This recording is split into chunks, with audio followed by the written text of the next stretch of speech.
صلی اللہ علی النبی وآلہ صلی اللہ تعالی علیہ وسلم۔ عزیزان گرامی وقار، یہ مہینہ ذی القعدہ کا مہینہ چل رہا ہے اور آنے والا مہینہ قربانی کا یوم الاضحیٰ کا مہینہ ہے، یعنی کہ قربانی کا حج کا مہینہ ہے۔ تو عزیزان گرامی وقار، تو قربانی کے کچھ مسائل آپ کی پیش خدمت کروں گا تاکہ آپ کی معلومات میں اضافہ ہو جائے اور یہ معلوم ہو جائے کہ کن پر قربانی واجب ہے، کن پر قربانی واجب نہیں ہے۔ میں نے جو آیت کریمہ تلاوت کی، رب کائنات قرآن پاک میں، قرآن مجید میں ارشاد فرماتا ہے، سورہ کوثر کی آیت کریمہ ہے، فَصَلِّ لِرَبِّكَ وَانْحَرْ۔ اس کا ترجمہ ہے فَصَلِّ لِرَبِّكَ، اپنے رب کے لیے نماز پڑھیے، وَانْحَرْ، اور قربانی کیجیے۔ قربانی کا ذکر قرآن پاک میں ہے، تو نماز پڑھنے کے بعد حکم دیا کہ قربانی پیش کیجیے۔ اب قربانی کئی طریقے سے ہوتی ہے۔ پہلے زمانے میں آقا کریم صلی اللہ علیہ وسلم سے پیش کر، حضرت ابراہیم علیہ الصلوۃ والتسلیم سے پیش کر، پہلے جو انبیاء اکرام علیہ الصلوۃ والتسلیم قربانیاں پیش کرتے تھے تو قربانی کے الگ طریقے ہوتے تھے۔ اگر کسی کو قربانی پیش کرنا ہوتا، کسی چیز کو پہاڑ کے اوپر، پہاڑ کے بلندیوں پر جا کر کے اس کو رکھ دیتے تھے۔ اگر رب تبارک و تعالیٰ کو قربانی قبول کرنا مقصود ہوتا تو اس چیز کو اٹھا، یعنی کہ فضا میں اڑ کر کے وہ چیز غائب ہو جاتی اور اس کو کوئی چیز اٹھا لے جاتی، تو سمجھ لیجئے کہ اس کی قربانی قبول ہو گئی۔ تو یہ طریقے ہوتے تھے۔ لیکن فصل لِرَبِّكَ وَانْحَرْ، جو قرآن پاک آقا کریم صلی اللہ تعالی علیہ وسلم پر نازل ہوا، اور جو قربانی ہے، جو ہم پر امت محمدیہ پر جو قربانی واجب ہے، یہ حضرت ابراہیم علیہ الصلوۃ والتسلیم کی سنت، حضرت ابراہیم علیہ السلام کی طرف منسوب کرتے ہوئے یہ ہم پر کیا ہے؟ سنت ہے حضرت ابراہیم کی طرف سے، اور جو مالک انصاف ہے ان پر واجب ہے۔ تو قربانی کہتے کس کو ہے؟ مخصوص جانور کو مخصوص دن۔ اب مخصوص دن کون سا ہے؟ قربانی ہے 10ویں ذی الحجہ، 11ویں، 12ویں، یعنی کہ 3 دن قربانی ہوتی ہے۔ تو مخصوص جانور کو مخصوص دن میں تقرب الی اللہ، اللہ کے قرب حاصل کرنے کے لیے جس جانور کو ذبح کی جائے وہ کیا ہے؟ قربانی ہے۔ اسی کو قربانی ہے۔ یوم النحر، یعنی کہ 10ویں ذی الحجہ کو، 10ویں ذی الحجہ سے 12ویں، 11ویں، 12ویں کے عصر تک، مغرب تک، یہ کیا ہے؟ 3 دن قربانی کا وقت ہے۔ تو مخصوص جانور کو مخصوص دن میں اللہ تعالیٰ کی رضا حاصل کرنے کے لیے، اللہ تعالیٰ کی خوشنودی حاصل کرنے کے لیے جس جانور کو ذبح کیا جائے وہ کیا ہے؟ قربانی۔ یہ تو ہو گئی قربانی۔ قربانی کہتے ہیں کس کو ہے؟ لیکن قربانی کی فضیلت ہے کیا؟ آقا کریم صلی اللہ تعالیٰ علیہ وسلم ارشاد فرماتے ہیں، سنن ابن ماجہ، ابو نسائی، اس کے بعد ابو داؤد شریف، یہ 3 احادیث کریمہ جس کو صحیح ستہ بولا جاتا ہے، یہ 3 احادیث کریمہ میں قربانی کی جو فضیلت آئی ہے، حضرت ام المؤمنین عائشہ صدیقہ رضی اللہ تعالی عنہا سے مروی ہے، آقا کریم صلی اللہ تعالی علیہ وسلم ارشاد فرماتے ہیں کہ ابن آدم کو، ابن آدم یعنی کہ آدم علیہ الصلوۃ والتسلیم کی جتنی بھی اولاد ہیں، ابن آدم کو یوم النحر یعنی کہ 10ویں ذی الحجہ میں قربانی سے زیادہ کوئی بھی عمل پیارا نہیں، قربانی سے زیادہ کوئی بھی عمل پیارا نہیں ہے۔ تو اب قربانی جب انسان بندہ کر لیتا ہے تو کل قیامت کے میدان میں، قربانی کرنے کے بعد کل قیامت کے میدان میں وہی جانور اپنے سنگ کے ساتھ، اپنے بالوں کے ساتھ، اور اپنے جلد کے ساتھ، اور اپنے کھروں کے ساتھ کل قیامت کے میدان میں آئے گا۔ وہ جانور جس جانور کو قربانی کیا ہے، آگے فرماتے ہیں کہ قیامت کے دن، اور یہ قربانی ایسی ہے اس دن میں یہ رب تبارک و تعالی زمین پر خون گرنے سے پہلے پہلے مقام قبول کو پہنچ جاتا ہے۔ اب قربانی کی کتنی بڑی فضیلت ہے۔ رب تبارک و تعالی کی بارگاہ میں وہ عمل پہنچ جاتا ہے اور یہ مقبول ہو جاتا ہے۔ اور آگے حدیث پاک ہے، آقا کریم صلی اللہ تعالی علیہ وسلم ارشاد فرماتے ہیں کہ نبی کریم حضرت ابو ہریرہ رضی اللہ تعالیٰ عنہ سے مروی ہے کہ جس پر قربانی واجب ہو اور وہ قربانی نہ کرے، قربانی واجب ہونے کی شرائط کو بیان کریں گے۔ آقا کریم فرماتے ہیں کہ جن پر قربانی واجب ہو اور وہ قربانی نہ کرے تو وہ میری عیدگاہوں کے قریب نہ آئے۔ تو کتنی بڑی قربانی کی فضیلت ہے۔ اب یہاں معلوم کرنا ہے کہ قربانی کن پر واجب ہے، تو ان میں 4 شرائط ہیں۔ ایک تو یہ ہے کہ اسلام ہوا، یعنی کہ مسلمان ہو۔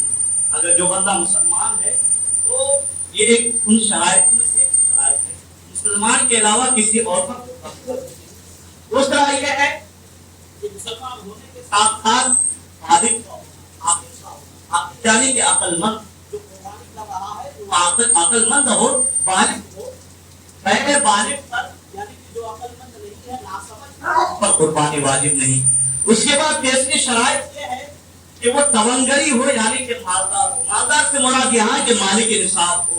مالک نصاب میں کتنی چیزیں آتی ہیں، یعنی کہ جن کے پاس 52.5 تولہ چاندی یا 7.5 تولہ سونا ہے، یا اس کی قیمت کے برابر جس کے پاس رقم ہے، نقود ہے، تو ان پر قربانی واجب ہے۔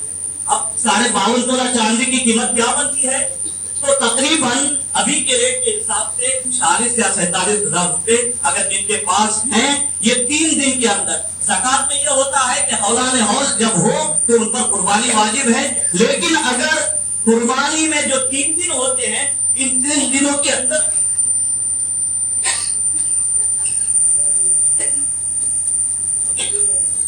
ان 3 دنوں کے اندر 10ویں 11ویں اور 12ویں، ان 3 دنوں کے اندر جن کے پاس 46,000 روپے یا 47,000 روپے اگر ہیں تو ان پر قربانی واجب ہے۔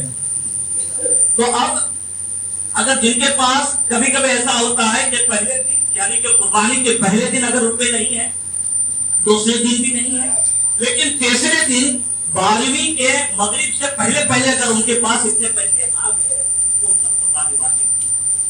یا پہلے روپے تو تھے، یعنی کہ 10ویں ذی الحجہ سے پہلے یوم الاضحیٰ سے پہلے ان کے پاس روپے تو تھے، لیکن جو 3 دن قربانی ہے وہ دن آنے سے پہلے اگر ان کے پاس روپے چلے گئے، کہیں کسی اور کو دے دیں، 46,000 روپے اگر ان کے پاس نہیں ہے تو ان پر قربانی واجب نہیں ہے۔ اور زکات میں یہ ہوتا ہے کہ حولان حول 1 سال کا پورا ہونا ضروری ہے۔ مثال کے طور پر اگر آپ جنوری میں آپ پر زکات واجب ہے تو پورے سال گھومنے کے بعد اگر جنوری میں اتنے رقم آپ کے پاس ہے تو آپ پر قربانی واجب ہے، یعنی کہ زکات واجب ہے۔ اب زکات جو ہے وہ قربانی جو ہے تو ان بندوں پر واجب ہے۔ بہت سارے لوگ جو ہے کسی کے 4-5 اولادیں ہیں اور کسی کی اولادیں نہیں ہیں، تو جن کی اگر 4-5 اولادیں ہیں اور سارے بندے روپے پیسے کما کر کے اپنے والدین کو دیتے ہوں، روپے پیسے کما کر کے مال و زر اپنے والدین کو دیتے ہوں، اور ان کے پاس اگر مالک نصاب تک روپے نہیں ہے تو ان پر قربانی نہیں ہے، صرف جو گھر کے ذمہ دار ہیں، گارجین ہیں، ان پر قربانی واجب ہے۔ اور اگر سارے بندے روپے تو دیتے ہیں اپنے مرد کے حساب سے بندے ہوئے ہیں، لیکن پیسے دینے کے بعد اگر ان 3 دنوں میں اتنے روپے آپ کے پاس ہیں، مالک نصاب کے مقابل اگر آپ کے پاس روپے ہیں تو ان پر بھی قربانی واجب ہے۔ ان کی عمر کی کوئی قید نہیں بالغ ہونے کے بعد سے۔ مثال کے طور پر جن کے 4 اولادیں ہیں ان کے پاس 1 لاکھ روپے ہیں تو اس میں سے 50,000 روپے اپنے باپ کو دے دیے اور 50,000 روپے ان کے پاس ہیں تو ان پر بھی قربانی واجب ہے۔ اگر ان پر قربانی واجب اس شرط پر ہے کیونکہ ان 3 دنوں میں قربانی کے لیے یہ ہے کہ جن پر صدقہ فطر واجب ہے ان پر قربانی واجب ہے، بشرط یہ ہے کہ وہ مالک نصاب ہو۔ تو یہ تمام چیزیں جو ہے نا یہ کیونکہ واجب ہے اور یہ واجب فرض کے مطابق ہے، جو اگر قربانی نہیں کرے گا بڑی ذمہ اس وقت تک نہیں ہوگا جب تک کہ وہ قربانی نہ کرے۔ اگر وہ مالک نصاب ہے تو قربانی کرے۔ اگر جہاں اپنے ہندوستان یا کہیں پہ بھی دیکھ لیں کہ جہاں قربانی کے حصے ہوتے ہوں، یا خود ہمارے مدرسہ قاضی رضا مصطفیٰ میں قربانی کے حصے ہوتے ہیں اور یہاں الحمدللہ بہت سالوں سے یہاں قربانی ہوتی ہے، تو آپ جو ہے یہاں رابطہ کر کے یہاں پہ بھی قربانی کر سکتے ہیں، حصہ ڈال کر کے تفصیلات بتا کر کے آپ یہاں قربانی کر سکتے ہیں۔ تو کہیں پہ بھی اگر جن پر قربانی واجب ہے تو ان کو قربانی دینا ضروری ہے۔ آپ اس سے آپ بھاگ نہیں سکتے۔ اگر